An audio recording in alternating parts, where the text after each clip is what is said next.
سلام علیکم و رحمت الله و علیکم السلام و بله بفرمایید برادر عزیز. برادر در باره هجرت صحبت میکردیم برای تاجیکستان. بازی در تاجیکستان مقاطع ریشان آمد روشن. در تاجیکستان از بغیر از مسجد در یگان جای دیگه نمازخانه ما نمیمونه. در تاجیکستان سطرهای خواهرامون، سطرهای مادرامون اگر چیز ظلمی که در حق مسلمان‌ها، در حق برادرای مسلمان‌ها که هستن، چیز خیلی که میفرشون کرده هستن. امیر میتونه گفته که یعنی هجرت در بالای ما فرض شدگیه یا نه؟ باشه چشم، در این مورد صحبت میکنم. تشکر از شما. سلامت باشید.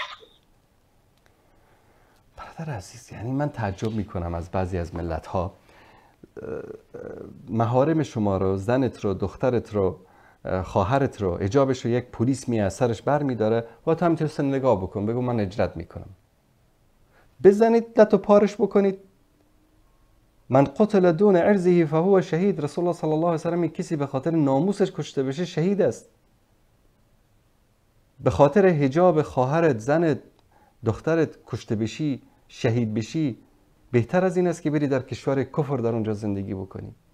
حالا به کجا میخوای هجرت بکنید؟ مثلا به افغانستان؟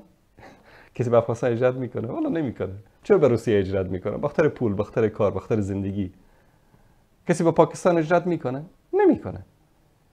هجرت میکنن به کجا؟ به کانادا. هجرت میکنن کجا؟ حالا ما مهاجر شدیم آلمان، مهاجر شدیم بلژیک، مهاجر شدیم هلند، مهاجر شدیم روسیه. بیستید در وطن، در مقابل ظلم و ستم بیستید. باور بکنید، من یعنی بارها گفتم بازم تکرار میکنم، یک پلیسی در یک بازار بزرگی میاد یک دختر با حجاب تاجیک رو نگر میداره، میگه توی روسری از سرت بردار، سترت بردار. و در اطراف اینها 200-300 تا مرد دیوس بی غیرت تاجیک داره نگاه میکنه.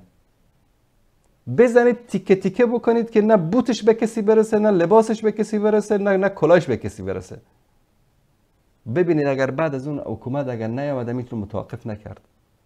از بیغیرتی اکثریت است که امروز سطر یک خواهر مسلمان ما رو در بازار، در کوچه، یک پلیس کثیف گرگ زده میه بر میداره و شما نگاه بکنید ای تینجی باشد خیر سلامت نکنید، هجرت بکنید. تو بری کس چی کار داری؟ تو به نماز خواندن کس چی کار داری؟ چرا؟ همین الان مثلا در حکومت تاجیکستان چند هزار پلیس وجود دارد؟ 10,000 20,000 100,000 1 میلیون؟ خب 1 میلیون پلیس هم اگر وجود داشته باشد، آیا 1 میلیون پلیس در مقابل 9 میلیون دیگر، 8 میلیون دیگر چیکار میتواند بکند اگر 8 میلیون دست به دست هم بدن از عزت و شرف و ناموس و دین و عقیده خودشان دفاع بکنند؟ یک انسان، یک طاغوت بیاد در اونجا بشینه هر چی که مغز گندیده خودش میگه سر مردم رو تطبیق بکنه. شب میخوابه صبح میخیزه والا بعد کرته اطلس بپوشید. تو رو چی؟ تو زن خودت هر طور دوست داری بپوشن، به زن مردم چی کار داری؟ چی است که یک چیز به ما گفتن خیر است تینجی شود، جنگ نشود، چیز نشود، قبول کردیم. دیگه یک چیز مشکل، یک چیز دیگه خواستن خیر است اینم قبول کردیم. یک چیز دیگه خواستن و اینم قبول کردیم. همینطور رفت. من در یکی از برنامه‌ها گفته بودم که روز اول یک مسئله رو قبول کردی، الان دیگه راه سرت باز شد، دیگه هر چیز سر شما میقبولانند. قبول نکنید. امی الان اگر مثلا در یکی از بازارهای شهر دوشنبه بگیم 1000 تا خواهر ما با حجاب براین، همینطور چند تا اینا رو میبرن؟ یکیشو میبره، 2 تا رو، 3 تا، 4 تا، 5 تا، 100 تا، 1000 تا که برآمد 1000 دیگه براید، 1000 دیگه براید، 1 میلیون زن با حجاب براید. همه رو میبرن؟ کجا میبرن همه رو؟ بعد یکی از دوستاشی میگفت والا میبرن زندان میکنن میکشن.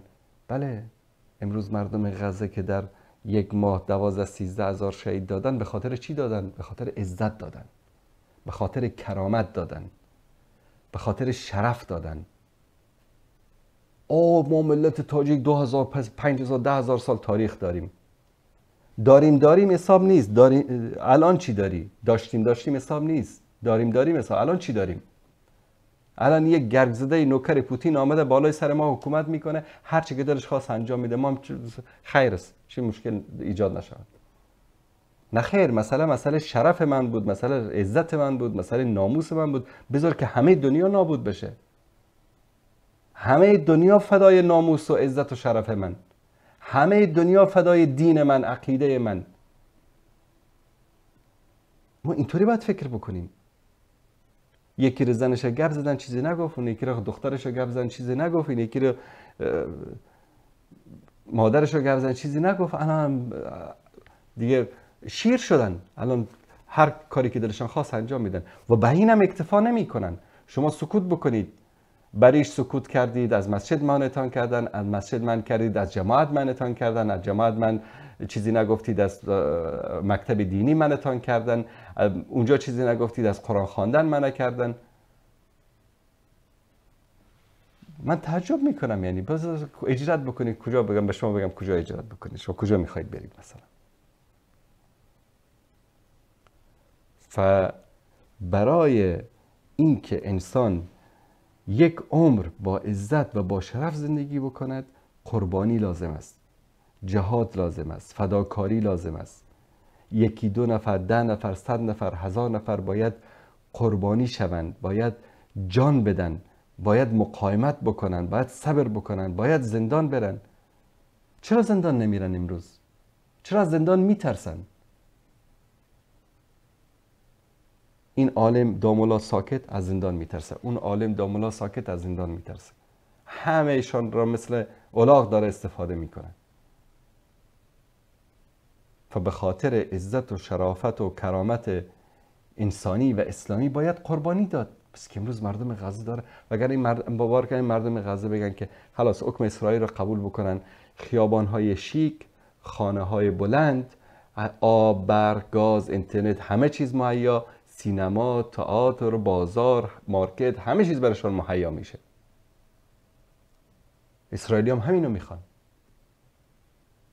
اما نه، به خاطر عزت و شرافت و کرامت خودشون دارن قربانی میدن.